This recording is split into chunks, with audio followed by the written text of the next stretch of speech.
की कुंडलियाँ। मगन अपने ख्याल में बाढ़ परे संसार, मगन अपने ख्याल में बाढ़ परे संसार। परम संत सदगुरु ये पलटू साहेब जी की वाणी है। पलटू साहब जी एक सच्चे भक्तों की निशानी का बयान किया है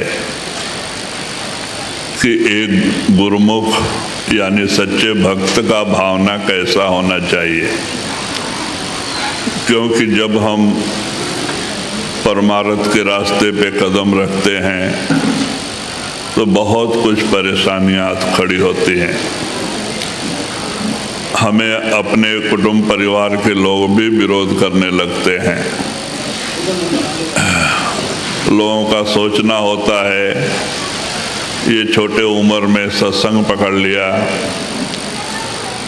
अभी तो कुछ इज्जत कमाना, पैसा कमाना, बाल बच्चे का पालन करना, और अभी ये उम्र में सत्संग में जाना चालू किया। उनको एक टेंशन होता है।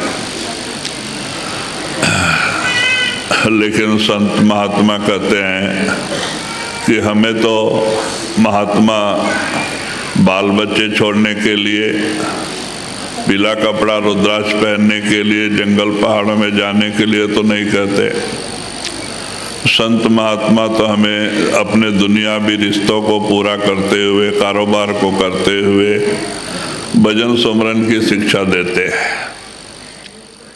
खाली उनका कहना इतना ही होता है कि सत्संग रोज रोज सुनो, भजन सुमरन में रोज रोज बैठो, बाकी आप दुनियावी कारोबार करते हो तो करो। लेकिन लोगों का ख्याल कुछ अलग होता है और कुछ हमारे दोस्त मित्र भी हमारे से खिलाफ हो जाते हैं। तो कहते हैं ऐसे समय में आपको क्या करना है? तो कहते हैं मगन अपने ख्याल में भाड़ परे संसार। कहते हैं आप जो गुरु ने रास्ता बताया है उस रास्ते पे चलते रहो और अपने सदगुरु के प्रेम और प्यार से बस उसी के याद में जुड़े रहो। चाहे लोग निंदा करें, चुगली करें, आपको तकलीफ भी दे सकते हैं, लेकिन आप अपने रास्ते से मत अलग हो। क्योंकि देखो संत महात्माओं को कोई कम तकलीफ नहीं दिया। पहले ज़मानों में जैसे जैसे संत महात्मा दुनिया में आए, गुरु नानक को भी तकलीफ दिया, कबीर साहब को भी बहुत सारे जो है कि काजी मुसलमानों ने तकलीफ दिया कि ये मुसलमान हो के हिंदू का पक्ष लेते हैं।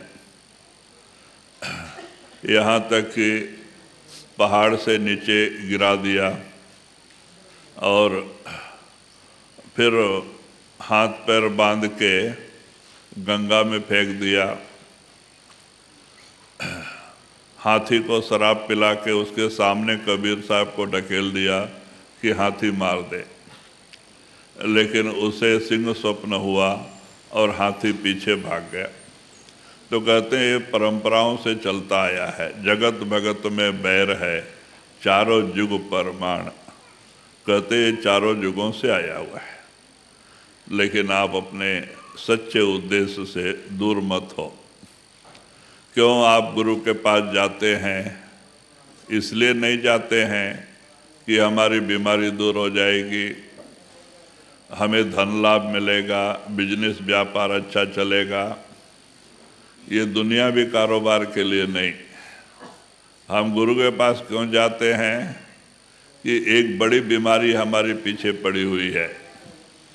वो कौन सी बीमारी है?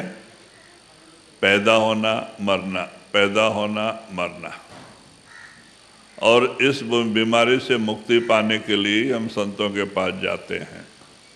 और संत हमें वही दवा देते हैं कि किस तरह से हम दुनियावी कारोबार करते हुए जो है इस भवसागर से मुक्त हो सकते। कबीर साहब, जैसे मैंने कल ही कहा था, कबीर साहब ने कहा है, सत्य नाम निज औषधि सतगुरु दई बताए, औषध खाए और पथ रहे ताको वेदन जाए।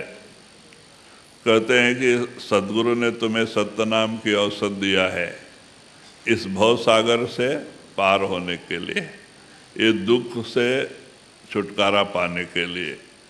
क्योंकि शारीरिक दुख है तो डॉक्टर दूर कर सकते हैं, लेकिन ये ऐसा दुख है, जब से ये आत्मा इस काल और माया के जाल में आई है तब से इसमें गोते खा रही, 84 के जेल खाने में भटक रही। हाँ, कहते हैं इससे छुटकारा पाने के लिए सतनाम, जो संतों ने हमें नाम दिया है, तो जब हम नाम लिए हैं तो हमारा उद्देश्य है कि हम गुरु के बताए हुए रास्ते पे चलें, रोज रोज सत्संग सुने, भजन करें, चाहे दुनिया निंदा करे, चाहे कोई हमारे से नाराज हो जाए, हमें उसकी परवाह ना करते हुए अपने परमार्थ के रास्ते पे अडिग रहना चाहिए। तो पलटू साहब इस वाणी में यही सिखाते हैं कि आप अपने ख्याल में मग्न रहो, भाड़ परे संसार, दुनिया कुछ भी हो तुम्हें उससे कुछ लेना देना नहीं, तुम्हें गुरु से लेना है, नाम से लेना है। जी। बाढ़ परे संसार नाई काहू से कामा, बाढ़ परे संसार नाई काहू से कामा, मन बच कर्म लगाए जानी हो केवल रामा। तो कहते हैं आपको इन दुनिया से कुछ काम नहीं है, आपको काम किससे है? अपने सदगुरु से। तो कहते हैं जब सदगुरु ने हमें रास्ता दिया है, वो हमारे जो है पल्ला पकड़ी है, तो उनको हमारी फिक्र है। जब हम नाम से जुड़े रहेंगे तो हर जगह वो हमारी संभाल करेंगे। लेकिन हम नाम को छोड़ के दुनिया के रंग में रात दिन रंगेंगे तो गुरु हमारे से दूर हो जाएंगे, क्योंकि दुनिया काल और माया की है। और जो सत्य नाम संतों ने रास्ता बताया है, उस पे चलने से ही गुरु की कृपा मिलती है। तो कहते हैं कि ऐसे ऐसे प्रेमियों को हमने जब 1973 में बॉम्बे में सत्संग मिला, तो कुछ 4 प्रेमी ऐसे थे जो बाबा सोमनाथ महाराज जी के शिष्य थे, जिनको दुनिया से कोई लेना देना ही नहीं, और ड्यूटी करते थे, और ड्यूटी से छूटते ही सीधा सत्संग में आके बैठते थे।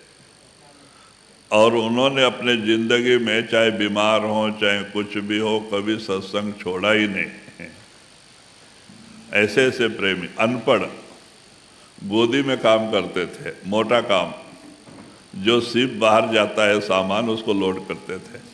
ऐसे पहलवान लोग ही रहते, बड़ा बड़ा वजन सामान उठाना पड़ता है। तो कहते वो उनका नेम था, वो यादव थे, और कॉटन ग्रीन से जैसे ही छुट्टी मिलती तो सीधा सत्संग हाल आते थे। ये नहीं कि हम घर जाएं, स्नान करें, ये करें, फिर बाद में आए, ऐसा नहीं, सीधा सत्संग आके भजन बैठते थे 1 घंटा, और फिर सत्संग सुन के ना किसी से बोलना ना किसी से चालना, वही मालिक का नाम सुमरन करते हुए रास्ता नापना। कितना, करीब 1.5 किलोमीटर रेलवे स्टेशन सत्संग हाल से, सुमरन करते ही जाते थे, सुमरन करते ही आते थे। इस तरह से सुमरन में रात दिन रहने से गुरु की याद में उनकी रूह चढ़ाई कर गई थी, उनकी तीसरी आंख खुली थी। एक बार शनिचरी मिल के सामने मैदान में उस तरफ कुछ मदारी तमाशा दिखा रहे थे।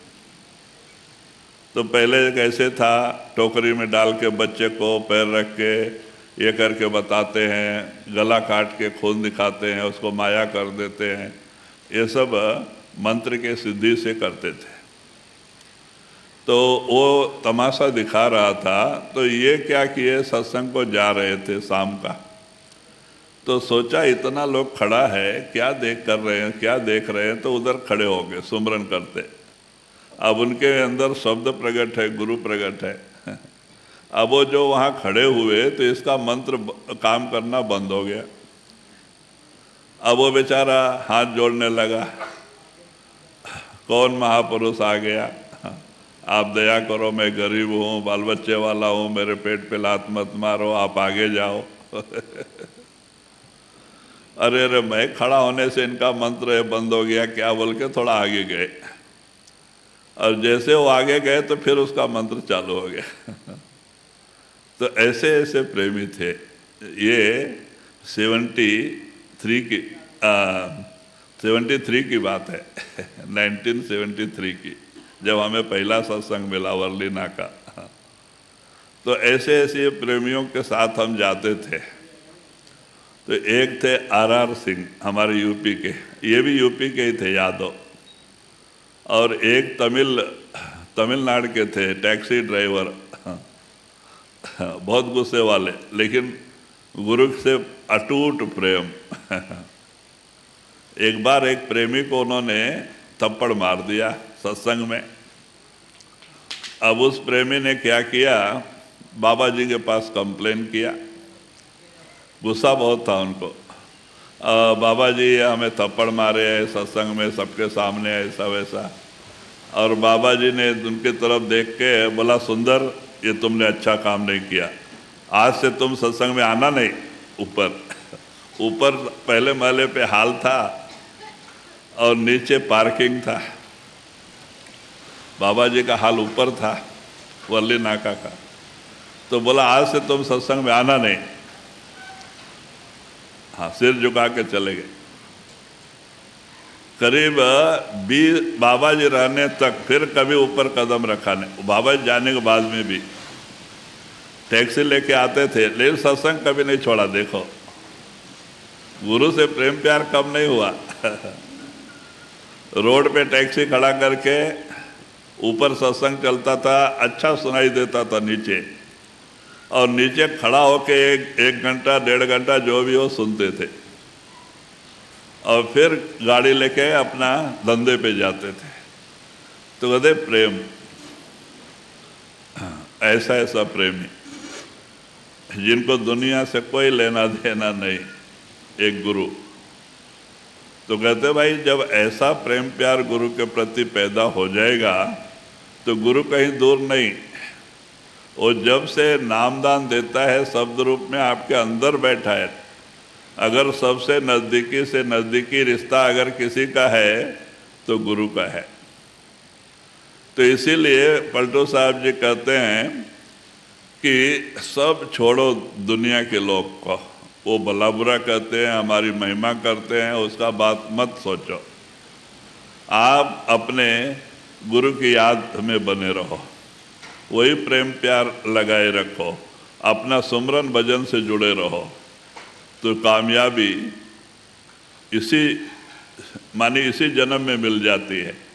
फिर हमें बार बार ऊपर नीचे रहने की जरूरत नहीं, सीधा सतलोक जी। लोक लाज कुल त्यागी, जगत की बूझ बढ़ाई। लोक लाज कुल त्यागी, जगत की बूझ बढ़ाई। निंदा को कह जाए, रहे संतन शरनाई। तो वही कहते हैं कि भक्ति के रास्ते में एक बड़ी रुकावट है। वो कौन सा? लोक लाज की। मैं ब्राह्मण हूँ, मैं क्षत्रिय हूँ, मैं बड़ा जमींदार हूँ, मैं मिनिस्टर हूँ, सत्संग में जाएंगे तो हमारी कीमत कम हो जाएगी, लोग क्या सोचेंगे। कहते ये लोक लाज, ये भक्ति में हमारे पैर की बेड़ी है।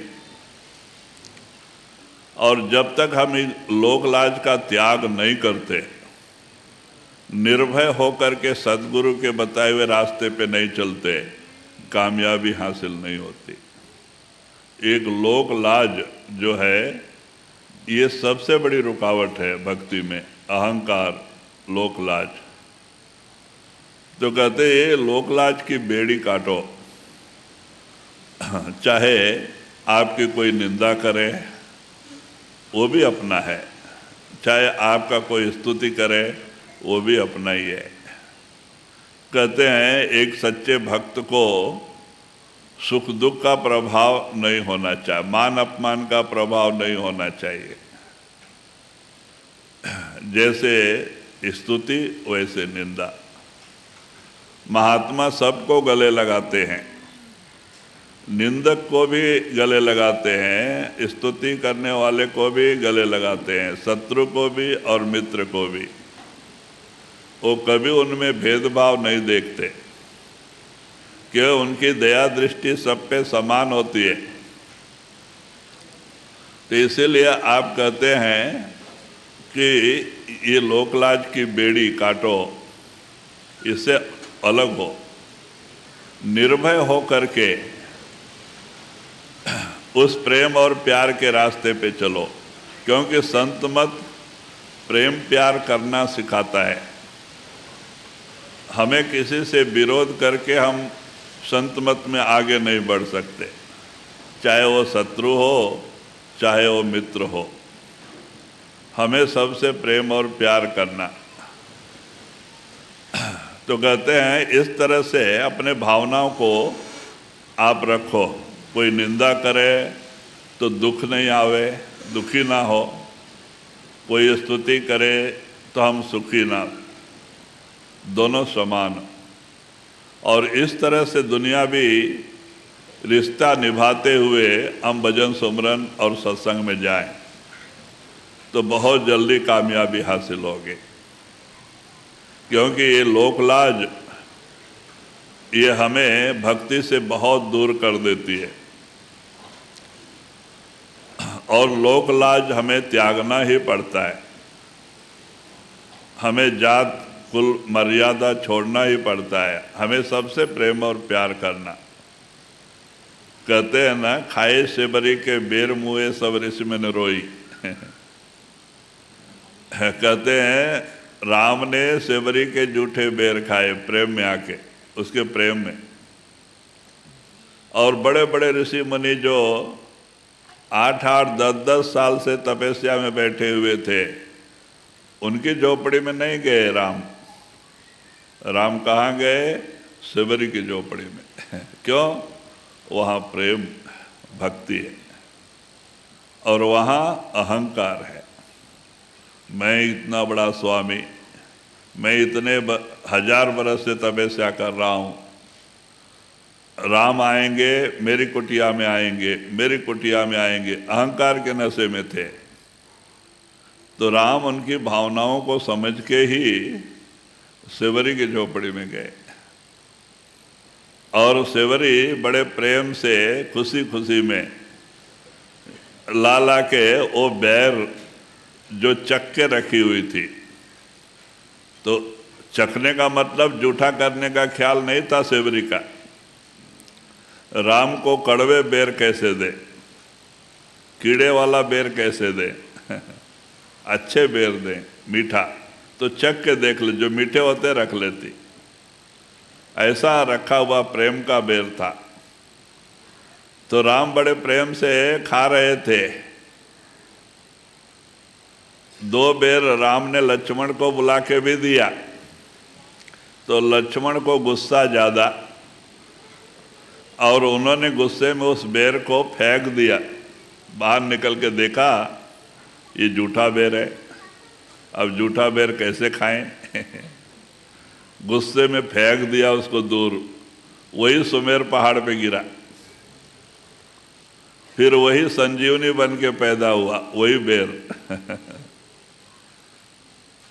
जब लक्ष्मण को मेघनाथ ने अग्निबाण मारा, मूर्छा होके गिर पड़े, तो सुखेन वैद्य कहता है वही संजीवनी सुमेर पर्वत पे है, और सूरज उगने के पहले ही आना चाहिए, तब तो बचेंगे। बड़ी लंबी कहानी है। जाके हनुमान ले पहाड़ी उखाड़ के लेके आते, देर हो जाएगा बोल के ढूंढने में। तो वही बैर था जिसका लक्ष्मण ने तिरस्कार किया था, वो प्रेम का बैर संजीवनी बन के पैदा हुई थी, और उसी को पीस के पी के इनकी जान बची। तो कहते हैं खाए से बरी के बैर मुए सब ऋषि में न रोई। और कहते हैं कि किया युधिष्ठिर यज्ञ बटोरा सकल समाजा, मर्दा सबका मान सुपुच बिन घंट न बाजा। युधिष्ठिर ने यज्ञ किया, सबको खाना खिलाया, लेकिन आकाश में घंटा नहीं हुआ। तब लोग कृष्ण के पास जाकर पूछते महाराज और कौन बाकी है? कहते सुपुच महर्षि, वो एक सच्चा भक्त है, बाकी है आपके राज्य में, वो खा लेगा घंटा बजेगा। तो कहते जब तक सुपुच ने खाना नहीं खाया तो आकाश में घंटा नहीं बजा।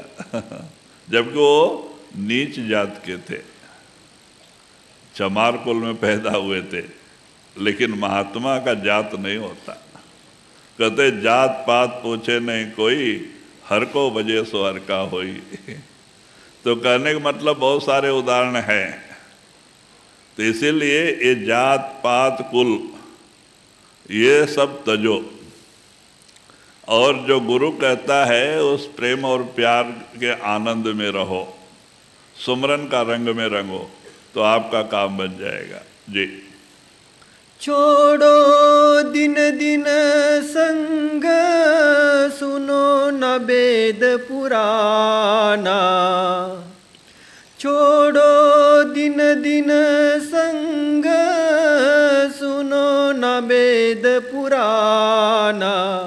ठान अपनी ठानी, आन ना करी हो काना। तो वही पलटू साहब जी कहते एक बार हमें गुरु भक्ति में कदम रख के फिर दूसरी तरफ ध्यान नहीं देना चाहिए। सुनो न वेद पुराण, वेद शास्त्र पुराण सबको राजीनामा दे देना चाहिए। पलटू साहब तो यहाँ तक कहते हैं लगन मुहूर्त झूठ सब और बिगाड़े काम। ये जो शास्त्र में लग्न मुहूर्त है पंडित निकालते हैं वो भी झूठा है, वो तुम्हारा नुकसान करते। एक सत्संगी को इन सब से दूर रहना चाहिए। वेद शास्त्र पुराण इनके पीछे काम नहीं देना चाहिए। आप अपने संत मत के रास्ते पे जो संतों ने कहा है उस नाम के रंग में रंगे रहो, आपको कामयाबी मिलेगी। संत मत का भी ग्रंथ पढ़ना अच्छा है। कब तक पढ़ना? जब तक कि संत मत की जानकारी नहीं होती। लेकिन ये नहीं कि सारी जिंदगी किताब पढ़ते ही बैठ जाए। कहते हैं जब हमें संत मत की जानकारी हो जाती है तो पठन पाठन छोड़ के करनी, साधन से जुड़ना चाहिए, साधन रूप होना चाहिए। सारी जिंदगी पठन पाठन से कोई फायदा नहीं जब तक आप साधन का रूप नहीं होंगे। तो कहते भाई साधन ही मेन है जो हमारे भ्रम को दूर करेगा, 9 से 10वें में ले आएगा, हमें अपने प्रीतम सदगुरु से मिलाएगा, पठन पाठन नहीं मिलाएगा। तो कहते हैं कि ये वेद शास्त्र पुराण का भी त्याग कर दो, एक सत्संगी के लिए शुभ अशुभ की कोई चिंता नहीं। मालिक का नाम सुमरन करते हुए जो काम करो सब शुभ ही शुभ है। मालिक का नाम सुमरन भूल के जो भी काम करो सब अशुभ ही अशुभ है। इसीलिए ये मत देखो आज सोमवार है, मंगलवार है, बुधवार है, और वास्तु शास्त्र वालों का बात मत सुनो। ये लोग आके हमारा दिमाग खराब करते हैं।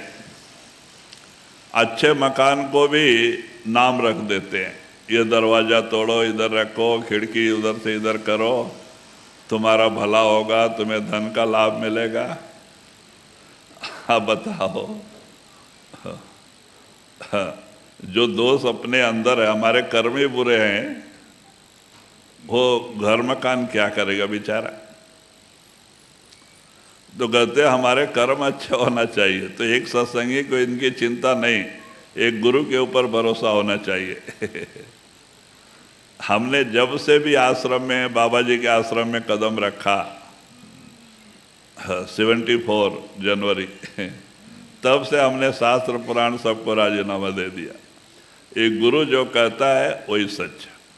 आंख बंद करके चलो, सब फायदा ही फायदा है।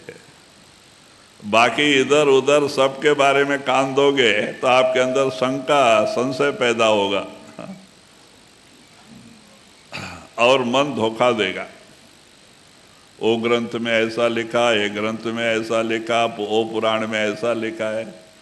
अब 18 पुराण है, 18 पुराण में 18 देवताओं की महिमा लिखा है। अब कौन सा बड़ा देवता हम मानेंगे? शिव पुराण में शिव भी बड़ा है, विष्णु पुराण में विष्णु बड़ा है, और चूहा का पुराण में चूहा ही बड़ा है, वो गणपति का वाहन है। गरुड़ पुराण में गरुड़ ही बड़ा है। अब हम किसको बड़ा छोटा मानेंगे? महात्मा कहते भाई, एक पंचायत में आप बैठे हैं, किसी भी उसका परिहार करने के लिए आप लोग बैठे हैं, और सबका ख्याल अलग अलग रहेगा तो पंचायत कैसे होगा? तो कहाँ से निर्णय मिलेगा? ऐसा है ये शास्त्र पुराण। कहते हैं सबको अपने अंदर से निकाल के फेंक दो और एक सदगुरु को जानो कि जो कुछ करता धरता है गुरु है, वो कुल मालिक है।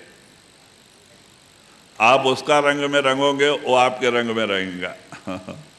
वो अपनी सारी बरकत लेके आपके अंदर बैठ जाएगा। मैं जब आश्रम का फाउंडेशन डाला, पहले एक छोटा रूम, तभी हमारे 2 प्रेमी थे और दोनों नाम लिए हुए थे। एक तो बाबा सोमनाथ महाराज जी का शिष्य पुराना, और एक हमारे से ही नाम लिया था, और रेड्डी, संजीव रेड्डी, और मल्लूर भीमन्ना।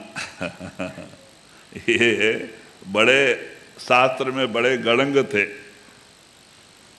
तो जब मैं वहाँ कमरे का फाउंडेशन डाला इस जमीन में ऊपर, तो बोलते महाराज महाराज अच्छा जगह नहीं है, यहाँ आपका फलित नहीं होगा, क्योंकि उत्तर से पानी आके आपका आश्रम को लग के दक्षिण कोने की तरफ जाता है अग्निमूल में। तो आपको बड़ा तकलीफ होगा, ऐसा होगा, वैसा होगा। तो हम हाथ जोड़ के कहते थे उसी टाइम कि देखो आप लोग सत्संग में आए हो, भंडारे में। सत्संग सुनो, प्रसाद ले, जाओ। ये शास्त्र पुराण के बारे में इधर मत खोलो। मैंने कभी जिंदगी में शास्त्र के ऊपर विश्वास नहीं किया और आगे करूँगा भी नहीं। तो पहले वही 2 रूम बनाया, पत्थर से बनाया था, आज उसके ऊपर महला है। अब यहाँ जो कमरे बने हैं सब ऐसे ही बनते चले गए, तो कहाँ है शास्त्र? चंद्रसंद्रा में लोग ऐसा ही नाम रखा। हम कहते हैं लगन मुहूर्त झूठ सब और बिगाड़े काम। हमें कहानी बताते थे ना, झल्लड़ भक्त पंजाब में हो गए। उनकी लड़की जवान हो गई थी और घर में औरत रोज झगड़ा करे, आप ब्राह्मण के पास नहीं जाते हैं, कुछ मूर्त निकाल के नहीं लाते, लड़की शादी के ये लायक हो गई। अब इनको गुरु के ऊपर भरोसा, जल्लड़ को। वो बोलता अरे क्या, जब समय आएगा अपने आप हो जाएगा। लेकिन वो रोज रोज झगड़ा करे। वो झगड़ा से परेशान होके एक दिन निकले। अब गांव के लास्ट में पंडित का घर था, तो बीच में एक वैद्य का मकान आता है, जो पहले जमानों में नर्सिंग होम हॉस्पिटल नहीं थे, वैद्य लोग थे जो लोगों का इलाज करते थे, बहुत इन्हें गिने वैद्य रहते थे। तो जैसे ही वो बीच गांव में पहुंचा तो वैद्य के घर पे रोना पीटना चल रहा था। उसका लड़का सामने, उसका लड़के का शव पड़ा हुआ था। तो बोले क्या हो गया? तो एक बुजुर्ग बोलता है इसको सांप काट लिया, वो मर गया, वैद्य का लड़का। तो जल्लड़ कहते अरे सबको दवा दे के बचाते हैं ये, तो अपने लड़के को नहीं बचा पाए। तो बुढ़ा कहता है कि महाराज जो विधि का लिखा कौन हटा सकता। तो इनको साख लगा। वहां से जब ब्राह्मण के दरवाजे पे गए गांव के लास्ट में, तो सफेद उनकी लड़की, बड़ी लड़की ब्राह्मण की, जो 6 महीने पहले ही शादी हुआ था, वो सफेद साड़ी में दरवाजे पे ही खड़ी थी, विधवा हो गई थी। तब वो देख के एक वृद्ध से पूछता है कि महाराज ये कौन लड़की है? बोलते ब्राह्मण की बड़ी लड़की है। क्या? 6 महीना पहले विधवा हो गई, सफेद साड़ी में खड़ी थी। तब तो इनको साख लगा। कहते हैं कि वैद्या के घर रोवणा, पंडित के घर रंड, चल झल्लड़ घर आपने साहा देखने संग। वैद्या के घर रोवणा, पंडित के घर रंड, चल झल्लड़ घर आपने साहा देखने संग। वो वापस वहां से लौट के आए। तो कहते ऐसी हालत होती है। एक सत्संगी को यह सब भ्रम से दूर होना चाहिए। एक सद्गुरु जो कहता है वही ठीक है, उस पर आंख बंद करके चलो, फायदा मिलेगा। जी। पलटू संशय छूट गई, मिलिया पूरा यार। पलटू संशय छूट गई, मिलिया पूरा यार। मगन अपने ख्याल में बाढ़ परे संसार। तो वही पलटू साहब जी कहते हैं कि अपना को पूरा यार, पूरा मालिक मिला, गुरु मिला। अब सब शंका छोड़ करके उनके ऊपर भरोसा करो और वो जो कहते हो उस पर अमल करो, कामयाबी हासिल होगी। मिलिया पूरा यार, कहते हैं बड़े भाग्य से, करोड़ों जन्मों के पुण्य से तो मानव शरीर मिलता है। उस प्रभु परमात्मा के कृपा से ही संतों का समागम मिलता है। जिस आत्माओं को परमात्मा अपने आप से मिलाना चाहता है, ऐसे आत्माओं को परमात्मा ही संतों के समागम में भेजता है और संतों का परमात्मा से कनेक्शन होता है। वो इन्हें शब्द से जोड़ के अपना बना के भजन सुमरन भक्ति करा के इनको उस मालिक के गोद में पहुंचाते हैं, वहीं लेके जाते हैं जहाँ से आत्मा आई है। महात्मा कहते भाई तुम आत्मा हो, शरीर नहीं हो, शरीर तो किराए का मकान है। ये अपने कर्मों के भुगतान के लिए तुम्हें 4 दिन के लिए मिला है। ये शरीर को चलाने वाले आप हो। तो जब आप शरीर को चलाने वाले आप आत्मा हैं, तो आपका कौन हो? परमात्मा है जो सतलोक सचखंड में बैठा है। आप अपने घर के चलने की चिंता करो, यहाँ की चिंता छोड़ो, क्योंकि ये देश तुम्हारा देश नहीं है। यहाँ जो कुछ भी हमें मिलता है 4 दिन के लिए ये काल और माया के हैं ये हमारे नहीं है। लेकिन जीव अज्ञान वसात इन सब चीज़ों को अपना बना के दुखी होता है। इसीलिए महात्मा कहते भाई इस ध्यान से हटो, आपको समर्थ सद्गुरु मिले, नाम मिला, रास्ता मिला, अब वो जो कहते हैं उस पर अमल करो, बस भजन सुमरन से जुड़ो और बाकी सब छोड़ दो, क्योंकि बगैर साधन के कामयाबी हासिल नहीं होगी। जब तक हम अमल नहीं करेंगे संतों के वाक्य पे, तो हमारे अंदर परिवर्तन नहीं आएगा। हम सत्संग इस कान से सुन के इस कान से निकाल देंगे, कितने बरस भी सत्संग सुनेंगे तो कोई फायदा नहीं, हमारे अंदर परिवर्तन नहीं आएगा, गुरु की कृपा नहीं मिलेगी। सत्संग सुन के घंटा 2 घंटा उस पर विचार करना चाहिए, महात्मा ने क्या कहा, और विचार करके उसको अपने आचरण में लाना चाहिए, चलना चाहिए, उस पर अमल करना चाहिए, तब तो हमारे अंदर परिवर्तन आएगा। नहीं तो सुन के उधर ही छोड़ देते हैं तो भाई परिवर्तन कैसे आएगा। जो भी महात्मा कहते हैं हमारे भले की कहते हैं। हमें रात दिन दुनियावी चिंता करके दुखी देख के संतों को दया आती है और वो हमें समझाने की कोशिश करते हैं कि इनको भी सुख शांति मिले, लेकिन फिर भी हम समझने की कोशिश नहीं करते।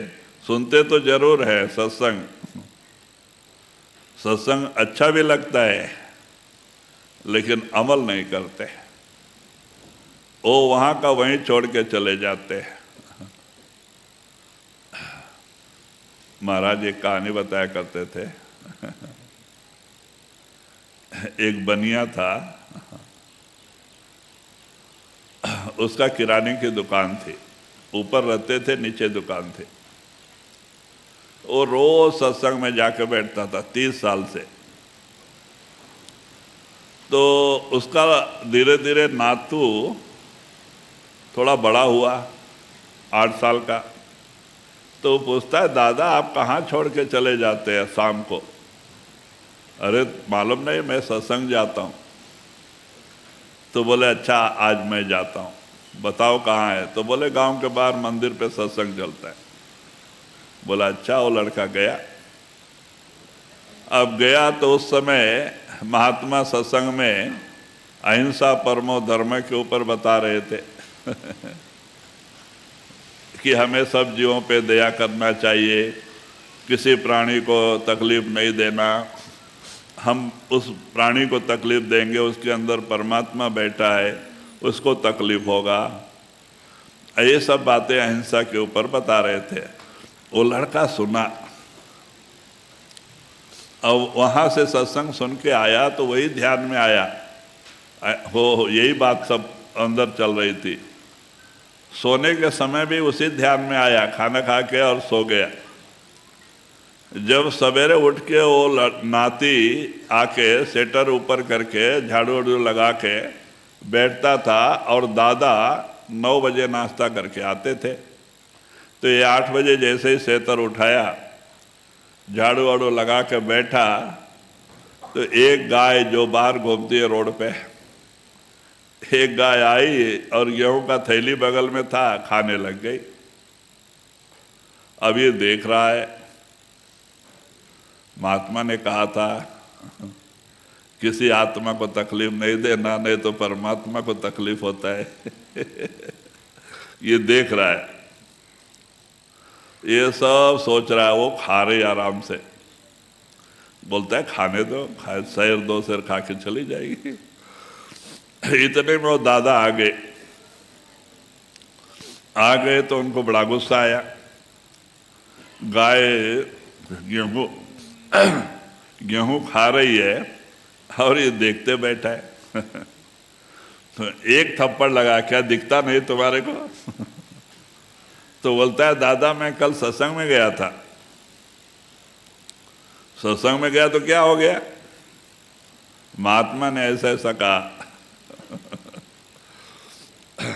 अहिंसा परमो धर्म। हर जीव में परमात्मा का वास है। अगर उसको तकलीफ दिया तो परमात्मा को, तो बोले एक और थप्पड़ लगा। बोलता है तू हमको ज्ञान दे रहा है?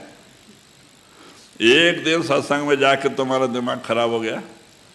मैं 30 साल से जाता हूँ और घोंगड़ी कंबल वही झाड़ के चला आता हूँ, मैं कुछ लेके नहीं आया, और तू गांठ मार के लेके आया। अगर ऐसा रहेगा तो दुकान कैसे चलेगी? ब्याज बट्टे कैसे आएंगे?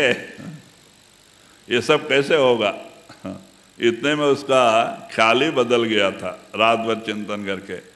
और वो बोलता है कि अच्छा दादा, ये दुकान भी आपको, ये माड़ी बंगला भी आपको, मैं तो चला। और वो निकल गया घर से और देशाटन करते करते करते महात्माओं के समागम में जाके एक अच्छा महात्मा बन गया। तो कहते भाई जब हम अमल करेंगे तो सत्संग बाण जैसे लगता है हमारे अंदर और हमारी काया पलट हो जाती है। एक नर ही नारायण बन जाता है, एक मानव ही महात्मा बन जाता है। लेकिन बगैर अमल किए कामयाबी नहीं मिलती है। हम इस कान से सुनते हैं, इस कान से निकाल देते हैं। तो कितना बरस भी सत्संग सुनेंगे तो सत्संग रूपी तीर्थ में स्नान करके कोई फायदा नहीं है, सब खाली चला जाता है। तो कहते भाई सत्संग सुन के घंटे 2 घंटे उस पर विचार करो, अमल करो, उस पर चलने की कोशिश करो, महात्मा जो कहते हो उस रास्ते पे। तो आपके अंदर 100% परिवर्तन आना ही आना है। एक नर नारायण बन जाता है। इतनी ताकत है महात्माओं के वाक्यों में। लेकिन अमल करे तो वही ले लो।